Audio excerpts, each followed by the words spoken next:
Welcome back to my another blog. সবাই কেমন আছেন ভিউয়ার্স? আজকে আপনাদের সাথে পরিচয় করে দিব ভিন্ন এক জায়গা। এটি হচ্ছে নবাবগঞ্জ জাতীয় উদ্যান। এটি দিনাজপুর জেলায় অবস্থিত। এই উদ্যানটি প্রায় 1200 একর জমি নিয়ে গঠিত।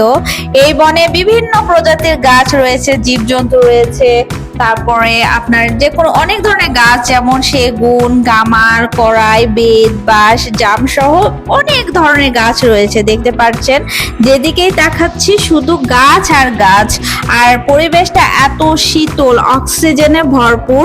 এখানে প্রায় 20 থেকে 30 প্রজাতির গাছগাছালা রয়েছে। রাস্তার ধার দিয়ে গাছ আর গাছ, যত দূর চোখ যায় শুধু গাছ দেখা যায়।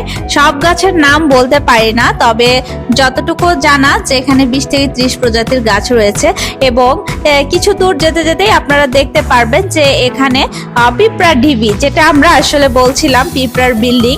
তো আরো বড় বড় পিঁপড়া ঢিবি রয়েছে ভিতরে সাইডে, এবং ঢিবিগুলো কিন্তু বেশ শক্ত। আমরা কিন্তু ভিতরে যাওয়ার সাহস পাচ্ছিলাম না, আর রাস্তার আশেপাশে দিয়ে হাঁটাহাঁটি করছিলাম, কারণ এই বন জঙ্গলে সাধারণত বিভিন্ন সাপ বা পোকামাকড় থাকতে পারে। এই বনাঞ্চলে শুধু যে গাছ আছে তা না, এখানে আছে বিভিন্ন ধরনের মুখরোচক খাবারের দোকানগুলো।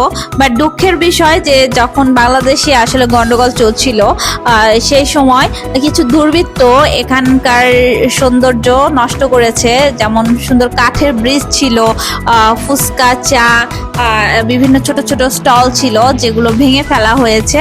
তো আশা করি খুব দ্রুত এগুলো আবার সংস্করণ করবে। তো ভিউয়ার্স, আমার ভিডিওটি কেমন লাগে আজ এ পর্যন্তই। আবার দেখা হচ্ছে কোনো এক নতুন জায়গায় নতুন ভিডিও নিয়ে আপনাদের সাথে। সে পর্যন্ত সাথে থাকুন। আল্লাহ হাফেজ।